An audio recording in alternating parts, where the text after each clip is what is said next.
the evening light gently poured into the cozy living room, casting long shadows over the soft, warm furniture. The home was peaceful, a sanctuary that had always been filled with love, laughter, and warmth. Sophie, a young girl with bright eyes and an infectious smile, sat in her wheelchair near the dinner table, her parents lovingly preparing a simple meal.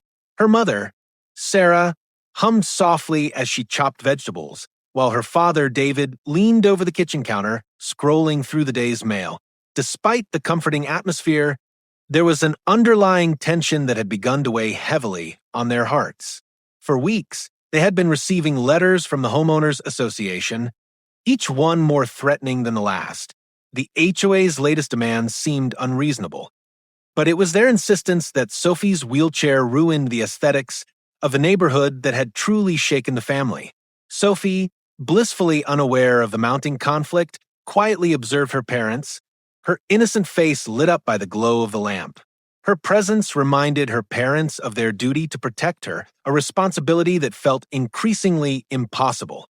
As they sat down for dinner, the soft click of the doorbell interrupted the moment, pulling their attention away from the meal and toward the growing storm outside. A subtle but unmistakable sense of foreboding hung in the air, signaling that this peaceful night might be the last of its kind. The next day, the tension that had been quietly building finally reached its boiling point. Sarah and David sat at the kitchen table, sorting through the day's mail, when Sarah's hand froze on a thick envelope, the logo of the Homeowners Association glaring up at her. Her breath caught in her throat as she ripped it open, her eyes scanning the contents quickly. The letter was a formal warning. Sophie's wheelchair, they claimed, disrupted the aesthetic harmony of the neighborhood. The HOA demanded that they remove any obstructions from the yard or face escalating fines and possible legal action. The words seemed surreal, like something out of a nightmare. Yet there they were, written in black and white. Before either of them could process the absurdity of the letter, the sharp sound of a knock echoed from the front door. David's jaw tightened, the unease in his stomach growing. He knew it was her, Karen, the HOA president, the one who had been quietly causing trouble from behind the scenes for months, spreading rumors and making baseless complaints. The woman who had made it her personal mission to make their lives miserable. With a calm but forced smile, Sarah opened the door. Standing there was Karen, tall, impeccably dressed, and with a coldness in her eyes that sent a shiver down Sarah's spine. "Good afternoon," Karen said, her voice smooth but laced with venom. "I trust you've received our letter." Sarah nodded, her throat dry. "Yes, we did. And frankly, we're a bit confused by it." Karen's lips curled into a tight, emotionless smile. "You shouldn't be. It's quite simple, really. Sophie's wheelchair, it simply doesn't belong in this neighborhood. It's a distraction, an eyesore. We need it gone, either move or make it disappear." The words hung in the air, heavy with disdain. Sophie, hearing the harsh tone from the other room, glanced up from her drawing, her small brow furrowed in confusion. She didn't understand why someone was so angry or why her parents looked so distressed. David stepped forward, trying to steady his shaking hands. "This is our home, Karen. We're not going anywhere. And we're certainly not going to remove Sophie's wheelchair." His voice was firm, but there was an undercurrent of fear, a realization that confrontation with Karen was inevitable. Karen's eyes narrowed as she tilted her head slightly, considering their words. "You're making a mistake. I'm giving you one last chance to comply. If you don't, I'll take it further. You don't want that. Trust me." Her words were a warning, dark and chilling. As she turned to leave, she shot them one last cold glance. "Don't say, I didn't warn you." The door slammed shut behind her, leaving the family standing there in silence. Sophie, still sitting in the corner, looked up at her parents, her innocent eyes searching for an explanation they didn't have. "Mom, Dad, what did she mean? What's going to happen?" The question echoed in the room, and Sarah's heart sank. She had no answer. No way to explain the nightmare that was only just beginning. The weight of the HOA's threat and Karen's cold, calculated demeanor hung heavy in the air as they exchanged a silent, knowing glance. They were in deeper than they had ever imagined. In the days following Karen's warning, The peaceful life that Sarah and David had once known seemed to unravel before their eyes. The atmosphere in the house grew tense as Karen's influence over the neighborhood deepened. It started subtly at first, with whispers and cold glares from neighbors as the family walked to the mailbox or across their yard. But soon it became undeniable. The HOA Karen had begun spreading rumors, turning the community against them. One evening, as the sun began to set, Sarah sat in the living room, trying to shake off the dread that had been consuming her for days. She opened the front door to find another envelope, this one more ominous than the last. It was from the HOA again, and as Sarah tore it open, the contents sent a chill down her spine. The letter accused the family of violating numerous neighborhood codes and stated that Sophie's wheelchair was an obstruction to community harmony. They were given a final warning: rectify the situation within the week or face immediate legal action. David walked in just as Sarah finished reading, his face pale. The dread was now a suffocating presence in their home. "They're not going to stop, are they?" he muttered, shaking his head. "She's not going to stop until she gets what she wants." Just as he spoke, the phone rang. Sarah answered, but before she could say anything, a voice, cold and unfamiliar, spoke through the receiver. "You've been warned. Keep your daughter inside." The voice hissed before abruptly hanging up. Her heart raced, and she hung up the phone in a daze. That night, the first act of vandalism occurred. They woke up to find hateful messages spray-painted on the side of their garage. Words like eyesore and unwelcome smeared in thick red paint, their brightness mocking the darkness of their fear. The images were chilling, a stark reminder that Karen's crusade against them was gaining momentum. Sophie had witnessed the damage when she and Sarah went to the car in the morning, and the confusion in her daughter's eyes broke Sarah's heart. "Why would someone write that, Mommy?" Sophie asked innocently, clutching her mother's hand. "Did I do something wrong?" Sarah struggled to find the words. "No, sweetie, you didn't do anything wrong," she said, forcing a smile as she bent down to hug her. "It's just some people don't understand." But the truth was, Sarah was scared. They both were. Over the next few nights, the phone calls grew more frequent. They came in the dead of night, disturbing their sleep and adding to the already palpable fear. Sarah would wake up to the sound of the phone ringing, only to hear nothing but silence when she answered. Sometimes a low, mocking laugh would greet her, sending chills down her spine. And each time, Sophie would wake up, eyes wide, hearing the tension in her parents' voices, feeling the fear that they couldn't hide. The following week, the situation only worsened. The family began receiving anonymous letters, more threats, more accusations. The worst, however, was when Karen herself showed up unannounced at their door, demanding they get rid of that wheelchair or else. Her presence was suffocating, as if she had already made up her mind that they would either comply or face the consequences. David slammed the door shut after the confrontation, trembling with barely contained rage. He turned to Sarah, the strain visible in his eyes. "She's going to push us to the edge. I can feel it. What if she does something worse next time?" Sarah placed a reassuring hand on his arm, though the fear in her own heart was overwhelming. "We'll be ready. We have to be. I won't let her hurt Sophie." But as the days passed, it was clear that their safety wasn't guaranteed. The community began turning their backs on them, influenced by Karen's relentless campaign. At social gatherings, whispers followed them like shadows. Neighbors who had once smiled and waved now ignored them, or worse, shot them looks full of disdain. Sophie, who had always been so joyful and carefree, began to shrink inward. Her usual laughter and excitement faded, replaced by anxiety. One evening, she sat quietly in the corner of the living room, her small fingers tracing circles on the table, her mind far away. "Mom, why doesn't anyone talk to us anymore?" she asked softly, her voice breaking Sarah's heart. "Did we do something wrong?" Sarah knelt down to her level, brushing back Sophie's hair, trying to hold back her own tears. "No, darling, you've done nothing wrong. It's just there are some people who don't understand." David walked over, his face drawn tight with worry. "We have to do something.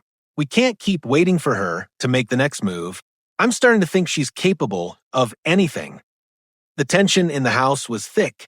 The constant fear and uncertainty had become their new reality, and they couldn't help but wonder just how far Karen was willing to go. Would they have to fight back? Or would Karen succeed in tearing apart their family piece by piece? With each passing day, the dread continued to mount, and the family prepared for whatever the next escalation would bring. And for the first time in years, Sophie's innocent smile seemed like a distant memory. The night had felt like a rare moment of calm after the storm. The tension from the HOA meeting earlier in the day still lingered in the air, but Sarah and David had convinced themselves that they had finally stood up to Karen. They believed that after the heated argument, they had made it clear they wouldn't back down. For a brief moment, they thought Karen might have realized her battle was futile, but they were wrong. The house was quiet, the soft hum of the refrigerator, the only sound breaking the stillness. Sophie had gone to bed early, her exhausted eyes closing as soon as her head hit the pillow. Sarah and David were sitting in the living room, trying to relax with a movie. They had almost convinced themselves that, despite everything, they were safe. That is, until the knock came. At first, it was soft, just a faint tapping at the door. But then it came again, louder this time.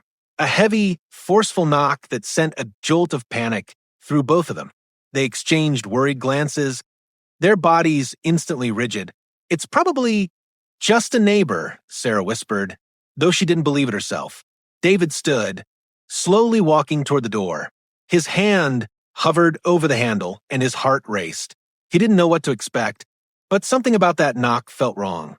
Before he could even reach the door, a voice pierced through the quiet night. It was Karen's, sharp, venomous, and filled with rage. "Open up," she shouted, her voice trembling with fury. "I told you this wasn't over." David's blood ran cold. He knew it was her, but there was no way to prepare for what happened next. With a violent crash, the door was forced open, no longer a polite knock, but a brutal invasion. Standing there in the doorway, Karen filled the frame, her eyes wild and her face flushed with anger. She wasn't alone. In her hands, she held a gun, the cold metal gleaming in the dim light. The world seemed to slow down as the scene unfolded. The warmth of the room faded, replaced by the icy chill of fear. Karen's presence loomed like a nightmare come to life. "You thought you could ignore me? You thought you could win this?" Her words were sharp, cutting through the air as she stepped further into the house. Her grip on the gun tightened as her eyes locked on the family. Sophie, who had been sitting quietly in her room, had heard the commotion. Startled by the raised voices, she cautiously rolled her wheelchair into the hallway, her doll clutched tightly in her lap. She didn't understand what was happening, her innocent eyes wide with confusion as she peeked around the corner. She saw Karen standing at the door, and for a moment, everything felt unreal to her. "Mom? Dad?" Sophie's small voice was barely a whisper, but it was enough to alert Sarah, who snapped her head toward the hallway.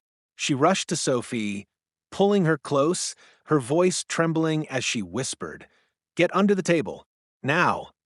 But before they could move, Karen's voice cut through the room again, this time darker, more dangerous. "Don't even think about it," she spat. "I've had enough of you. I've had enough of this freak show in my neighborhood." Sarah and David froze, their minds racing, but their bodies too terrified to move. Every muscle felt like it was locked in place, paralyzed by the madness in Karen's eyes. The weight of the gun in her hand felt suffocating, as though it could go off at any moment. Without warning, Karen raised the gun and fired a shot into the air. The deafening crack of the gunshot sent a shockwave through the house. It echoed in their ears, reverberating through the walls, filling every corner of their home with terror. The sound was a reminder that this wasn't just a dispute anymore, this was a battle for their lives. Sophie screamed in terror, her small hands covering her ears. She didn't know what the gunshot meant, only that it was loud and frightening. In that moment, she crawled under the table, clutching her doll to her chest, her eyes wide with fear, her breath shallow. Her innocence, once a shield, now seemed like a fragile thing in a world that was growing darker by the second. David lunged towards Sarah, pushing her behind him, his body a shield for his family. But the panic was overwhelming. They couldn't escape, they couldn't run. They were trapped in their own home, and Karen had all the power. "Stay back," Karen screamed, her voice laced with hysteria as she stepped closer, the gun still pointed in their direction. "You'll regret this. I'll make sure of it." Sarah's heart pounded in her chest as she tried to calm Sophie, whispering, "Stay down. Stay quiet. We'll be okay, I promise." But even she wasn't sure if that promise could be kept. The fear in her eyes mirrored the terror in David's. In that moment, the safety of their home felt like a distant memory. And as Karen stood there, the gun still raised, the family realized just how far she was willing to go to destroy them. Every second felt like an eternity. The battle for their lives had just begun. The air in the room was thick with dread, and then, without warning, a deafening gunshot shattered the silence. The sound echoed through the house, its sharp crack ricocheting off the walls. Time seemed to stretch and distort as the family froze, each heartbeat a thunderous drum in their chest. The shot missed them by mere inches, but the terror that followed was immediate and all-consuming. It wasn't the bullet that struck them, but the unrelenting fear that had now seized their home. Sophie, still under the table, trembled uncontrollably, her wide eyes reflecting the chaos above her. She clutched her doll to her chest, trying to block out the nightmare unfolding around her. Her young mind couldn't fully grasp the horror, but her instincts knew this wasn't a bad dream. It was real, and it was terrifying.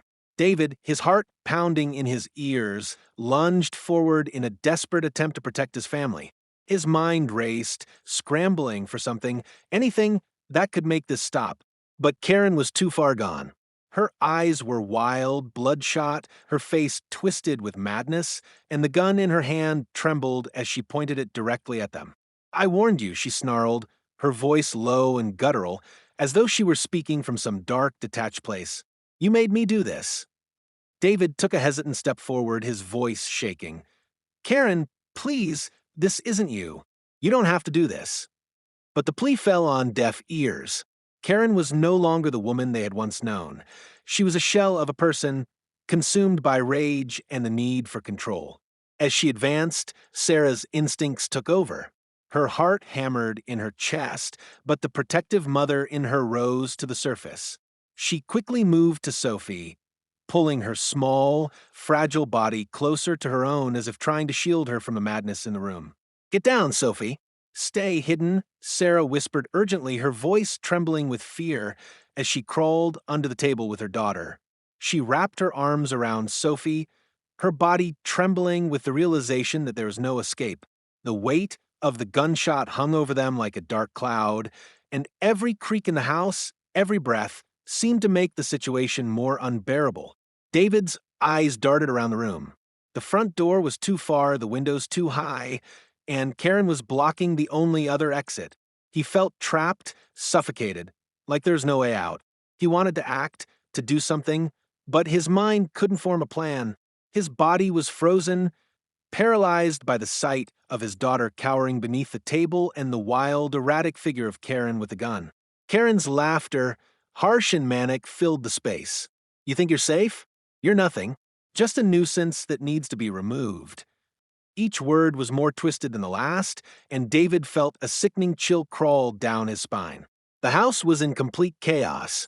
The once warm home now felt like a prison, each sound amplified in the stillness. The distant hum of the refrigerator, the rustle of paper from the kitchen counter, the frantic breathing from both Sarah and David. They all became part of the growing cacophony of fear. The tension in the room was palpable. Every second felt like an eternity, the fear in the family's eyes mirrored by the gun aimed squarely at their future. The camera lingers on their faces. David's eyes wide, the terror etched on his features, Sarah's hands shaking as she held Sophie close. Sophie's face, pale with fear, her lips trembling, staring at her parents for comfort she didn't know how to find.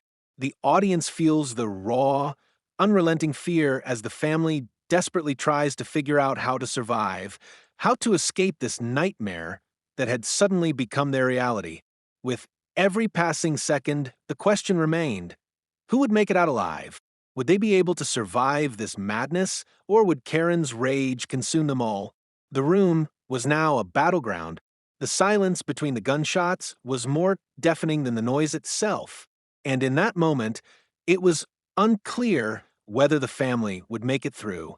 The suspense gripped the audience's heart as they watched, unable to look away, unsure of how this harrowing scene would end. Would the gunshot be the start of something far worse, or would the family find a way to break free? The sound of the gunshot still echoed in their ears, lingering in the air long after the moment had passed. The house, once a symbol of warmth and security, now lay in ruins. The walls were scarred, the furniture displaced, and the sharp smell of gunpowder lingered like a dark cloud over everything. The tension had not dissipated, it had only deepened. Sophie remained hidden under the table, her small body trembling with fear, her wide eyes darting between her parents, unable to fully comprehend the horror that had just unfolded. Her tiny hands clutched her doll desperately, as if it were the only thing left that could make sense of the madness surrounding her. Sarah, holding Sophie tightly, couldn't suppress the tears that flowed freely down her face. Her mind raced, trying to piece together how everything had spiraled so quickly. She looked at David, who stood frozen for a moment, his face pale and his breathing shallow. He had always prided himself on being the protector, the one who could handle any situation, but now, as he looked at his family, he felt helpless. "We're not safe anymore," he whispered, barely able to believe the words as they left his mouth. His voice cracked under the weight of the realization. Their home, the place where they had always felt safe, was no longer theirs. Karen had invaded their sanctuary, and with her, she had brought a fear that would never fully leave them. In the background, the sound of Sophie's quiet voice broke the silence. "Why did she do this, Mommy?" Sophie asked, her voice small and confused, as she looked up at her mother with eyes that held the innocence of a child who didn't yet understand why someone would want to hurt her. Sarah's heart shattered, and she held Sophie even tighter, trying to shield her from the truth, from the ugliness of the world that had suddenly crept into their lives. "I don't know, sweetie," Sarah murmured, her voice trembling as she fought to hold herself together. "But we're going to be okay. We're together."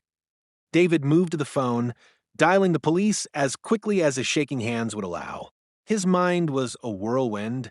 He needed help, but even as he called, he couldn't shake the thought that they were already too late. "Please hurry," he whispered into the phone as the dispatcher assured him help was on the way. His eyes flickered back to the living room, where Karen's presence still lingered, even though she was no longer there. The house was a mess, furniture overturned, pictures hanging crookedly, and everything that had once felt like home now felt foreign, strange, and terrifying. The minutes stretched on like hours. Each passing second felt heavier, suffocating. Sophie, still in her mother's arms, continued to ask questions Sarah didn't have answers to. Why did she point the gun at us? Why did she shoot? The questions were simple, childlike, but the answers were complicated, impossible to explain. How do you explain hate to an innocent child? How do you explain that there are people out there who are so filled with anger that they will destroy anything in their path, even a family like theirs? Suddenly, the sharp sound of sirens filled the air. The police had arrived, but when they rushed inside, they found nothing but destruction. Karen had already fled, disappearing into the night as swiftly and silently as she had arrived. No sign of her, no trail to follow. The family was left with nothing but the wreckage she had left behind, her taunting words still echoing in their minds. The officers asked questions, took notes, and promised to do what they could. But deep down, David knew the truth. Karen was still out there. And now, so was their fear. The feeling of vulnerability hung in the air, thick and suffocating. They were alive, yes, but they were not safe. Not anymore. The police could search for Karen, but they couldn't protect them from the psychological damage she had inflicted. The aftermath was not just the destruction of their home, it was the destruction of their sense of security, the shattering of their peace. Sarah held Sophie close, her heart aching as she realized this was only the beginning. The nightmare wasn't over, it had only just begun. The days after the break-in were a blur of paperwork, phone calls, and an overwhelming sense of helplessness. The police had arrived quickly that night, taking statements, collecting evidence, and promising to investigate. But as the days wore on, the reality set in. The police had no leads, no suspects, and no way of tracking Karen's movements. She had disappeared without a trace, leaving nothing behind but the terror she had inflicted on the family. David sat at the kitchen table, sifting through the flood of insurance claims and legal forms that seemed to mock his every attempt to make sense of the mess. Every time he picked up the phone to call the insurance company, it felt like a futile effort, as if the world was conspiring against them. He could hear the hum of the phone line, the same scripted apologies from every representative, but nothing was helping. The house was still in disarray, and the emotional toll weighed even heavier than the physical destruction. The stress was unbearable, and there were moments when he found himself staring at the wall, paralyzed by the realization that they were alone in this. Meanwhile, Sarah was sitting on the couch, her eyes fixed on the phone in her hands, her face pale and drawn. She had spent the past few days searching for any information she could find on Karen, trying to piece together the puzzle that had become their nightmare. It wasn't hard to find stories about Karen's past. She had a history of violence, threats, and manipulative behavior. Neighbors in their community had long whispered about her erratic behavior and vengeful nature, but no one had ever dared speak out. They were all too afraid of crossing her, of feeling her wrath. As Sarah read through the online reports, her stomach twisted in knots. Karen had a long record of disturbing incidents, harassment, intimidation, even a few documented physical altercations with former neighbors. But it was clear that Karen had always found a way to slip through the cracks to avoid facing consequences. Sarah's mind raced. If Karen had done this before, then surely she would do it again. But who would stop her? The sound of Sophie's voice interrupted her thoughts. "Mom, I don't want to sleep in my room anymore." Sarah turned to see her daughter standing at the door, clutching her stuffed bear tightly to her chest. Sophie's face was pale, her once bright eyes now dulled with fear.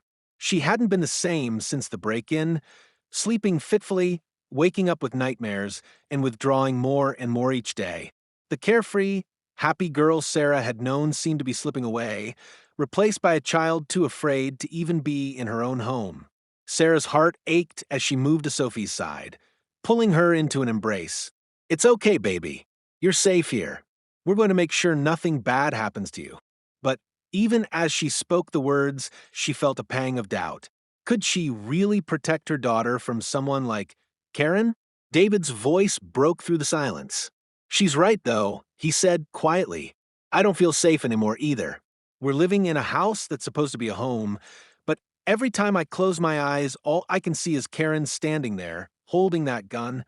The words hung in the air, heavy with the weight of their shared fear. The family was no longer a unit that could rely on each other for comfort. They were fragments of the people they once were, all struggling to find a way out of the nightmare that had been forced upon them. The trauma was insidious. It wasn't just the fear of Karen, but the constant uncertainty. Would she come back? What would she do next? They had no answers, only a deepening sense of isolation and helplessness. The tension in the house continued to rise. Sarah had taken to sleeping on the couch, always with one eye open, listening for any sound that might signal danger. David was no better. He would stay up late, pacing the rooms, convinced that Karen was watching them, waiting for the right moment to strike again. They both felt the same pull of anxiety, the unshakable knowledge that they were not safe. But the worst part was that they didn't even know where to turn for help. The police, though well-meaning, were powerless against Karen's unseen threat. The neighbors, once their community had turned their backs, unwilling to get involved, or worse, too afraid to act. As the days passed, the family became more and more isolated. The phone calls, once a lifeline to the outside world, now felt like a burden. Friends stopped reaching out, and even the occasional visitor from the neighborhood avoided them. The isolation was suffocating. The community that once rallied around them had disappeared, either out of fear of Karen or apathy toward the family's suffering. No one wanted to take a stand. No one wanted to risk getting on Karen's bad side. And so, Sarah and David were left alone to navigate the emotional fallout of the invasion. They were trapped not just in their home, but in a system that failed to protect them. They were surrounded by invisible walls, walls built by fear, by people too afraid to help, and by a woman who had the power to destroy their lives without consequence. The investigation into Karen had stalled, and the family knew they couldn't wait for justice to find them. They would have to fight for it themselves, but the question was, how? How do you fight someone who has already taken everything from you and made it clear she would stop at nothing to finish what she started? The tension continued to build, and the family's sense of security continued to crumble piece by piece. The courtroom was cold, its sterile walls adding an unsettling chill to the already tense atmosphere. The wooden benches creaked under the weight of the spectators, but the real pressure came from the confrontation that had brought them all here. Sarah and David sat in the front row, their hands tightly gripping each other, trying to steady the storm of emotions that churned inside them. Sophie, their once vibrant daughter, now a shadow of her former self, sat beside them, her eyes swollen from sleepless nights and the weight of everything she had been through. The trauma had left her quieter, more withdrawn. But today she would speak. Today they would fight for justice. Across the room, Karen stood with her lawyer, her expression a mask of arrogance, a faint smirk playing at the corners of her lips. She looked completely at ease, as if she were above reproach, untouchable. The cold, calculating gaze she cast toward the family made Sarah's blood boil. It was as though the devastation she had caused meant nothing to her. She was simply playing a game, and she believed she was winning. The case had been brought to court after the police investigation hit a dead end. Karen's actions, from the break-in to the terrifying confrontation with the gun, were undeniable. But in the twisted world of legal maneuvering, Karen had somehow managed to turn the tables. Instead of being the defendant, she positioned herself as the victim, accusing the family of harassment and claiming that they had provoked her with their disruptive behavior and lack of cooperation with the HOA. Her lawyer, a smooth-talking man with a calculated air, had painted a picture of the family as a danger to the neighborhood, insinuating that Sophie's disability made them unfit to live in a community that prided itself on maintaining harmony. It was an insult to the family's dignity, but Karen didn't care. She had a target, and she was willing to do anything to destroy them. As the proceedings began, Sarah and David took their places on the witness stand. Their voices trembled, but were steady, recounting the events of that fateful night, the knock at the door, Karen's threats, the terror that had taken over their home. Sarah's voice cracked as she described the fear in Sophie's eyes, the way she clung to her, not understanding why someone wanted to hurt them. The raw emotion in her words caused a ripple in the room, but Karen remained unmoved, her face betraying no sign of guilt. It was Sophie's turn next. She was hesitant, unsure of how to relive the horror she had experienced.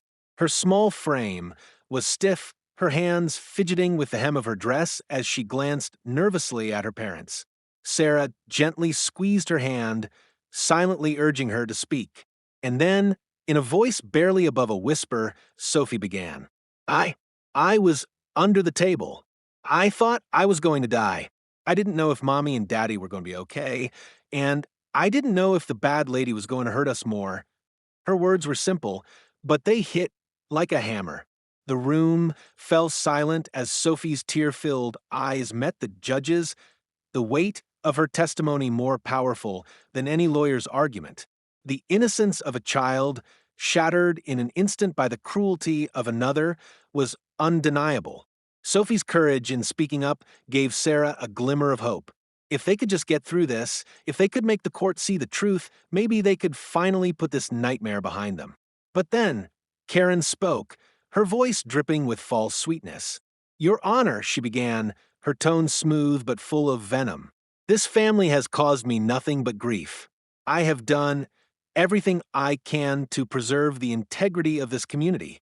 And they," she motioned toward the family, "have turned my life upside down with their blatant disregard for the rules. They've harassed me, tried to intimidate me, and created a scene in front of the entire neighborhood. I've simply had enough.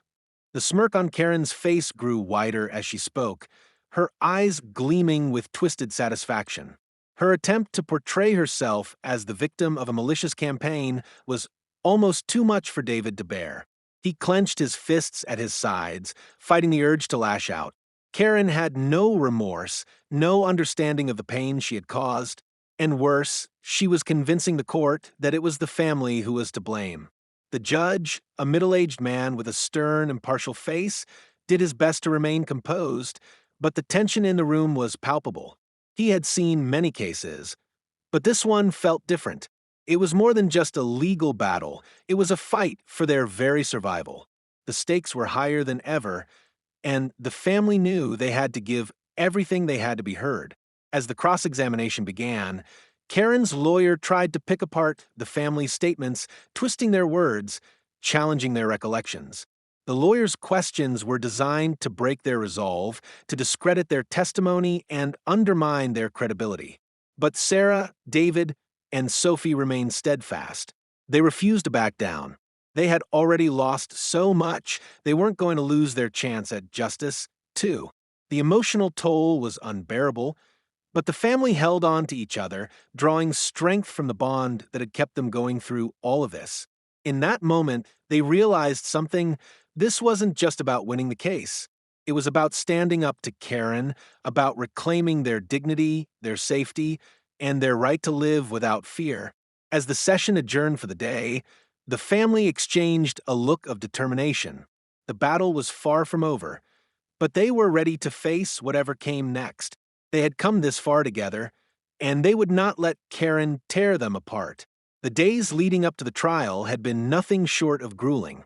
The courtroom battles were draining, and each time Karen's lawyer twisted their words, the family felt like they were sinking deeper into despair. The weight of the ongoing legal battle and the emotional toll it took on them, especially Sophie, was unbearable. They began to question whether they would ever get justice or if Karen would continue to walk free, her reign of terror unchallenged. The oppressive uncertainty loomed over them, making it hard to see any light at the end of the tunnel. But just when they thought all hope was lost, an unexpected phone call turned their world upside down. It was late in the evening, long after dinner, when Sarah's phone buzzed. She glanced at the screen, surprised to see an unknown number flashing on her screen. Hesitant, but hopeful, she answered, "Hello." A voice on the other end was calm but urgent. "Mrs. Thompson, I know you don't know me, but I have information that could help your case." Her heart skipped a beat. It was a voice she didn't recognize, but the desperation in the tone piqued her curiosity. "Who is this?" she asked, a sudden sense of anxiety creeping up her spine. The voice hesitated for a moment before responding. "My name's Lisa. I live 2 doors down from Karen. I've seen what she's done to your family, and I've been gathering evidence for months. I couldn't stand by and watch anymore. I have pictures, recordings, and witnesses, things that could turn the case in your favor." Sarah's pulse quickened as she tried to process what she was hearing. This was the ally they'd been waiting for, someone from within the community who knew the truth and was finally willing to step forward. "You've been watching her? All this time?" Sarah asked, her voice trembling with a mix of disbelief and hope. Lisa's voice softened. "I know it's been hard.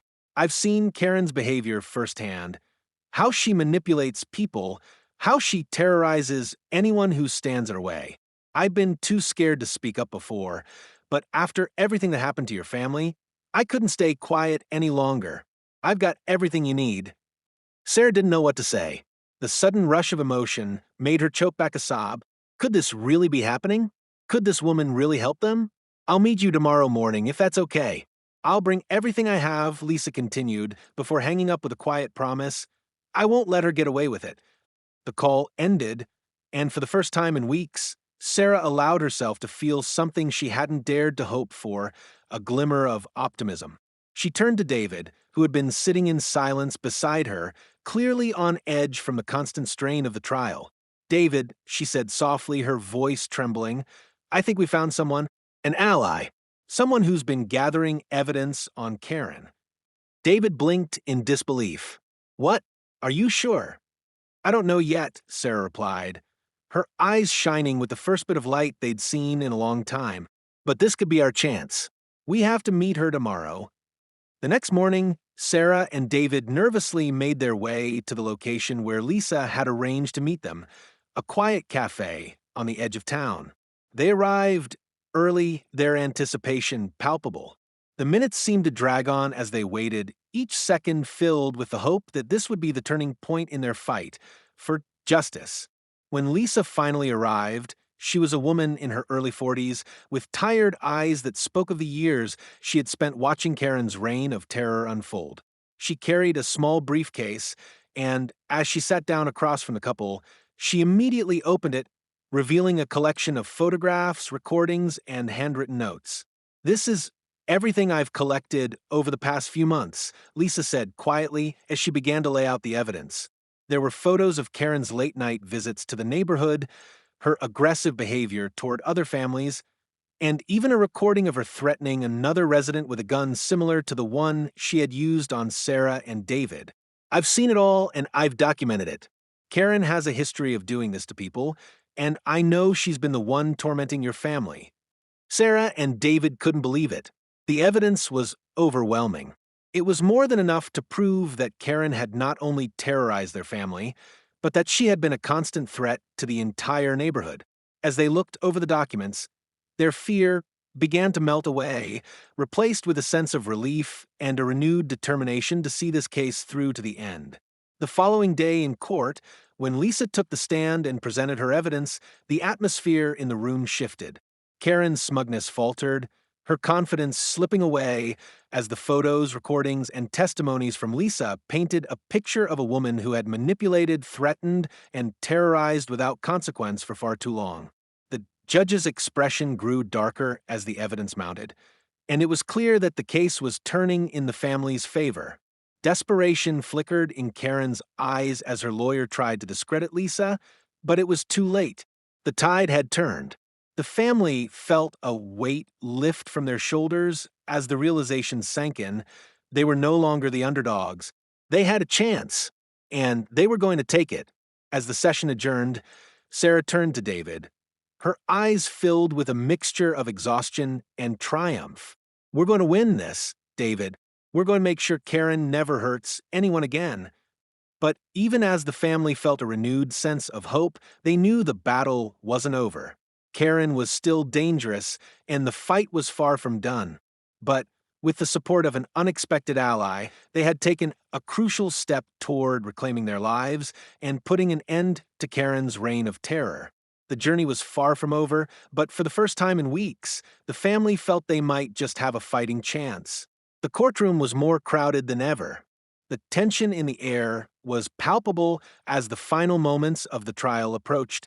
For Sarah, David, and Sophie, this was the culmination of everything they had endured, months of threats, fear, and uncertainty.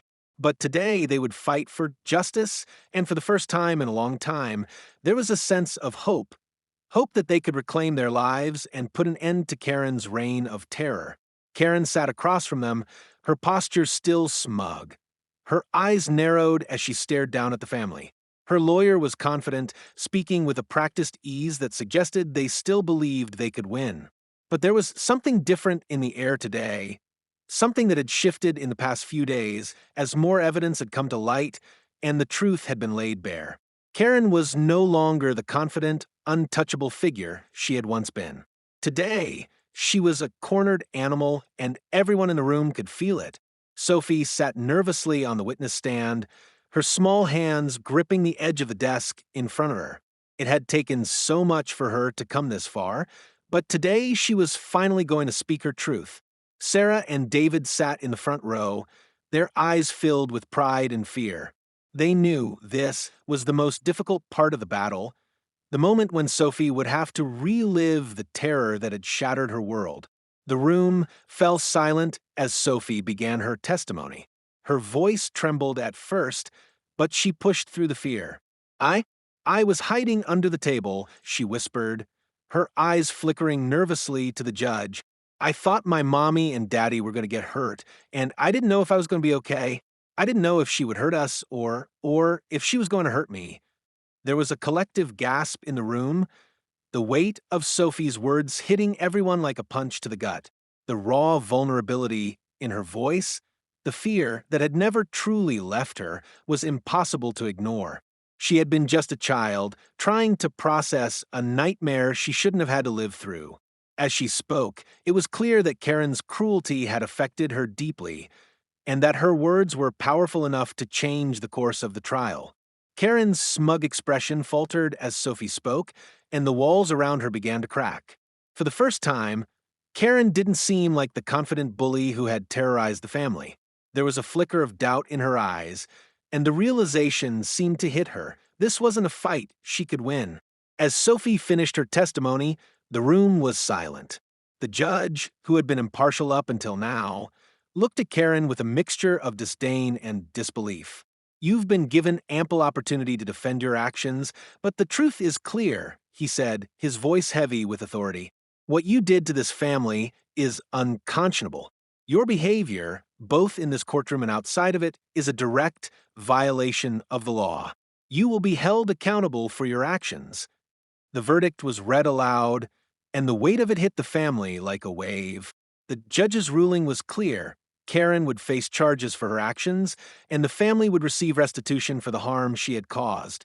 The courtroom was filled with a mix of emotions: relief, disbelief, and the powerful surge of victory that coursed through Sarah and David's veins.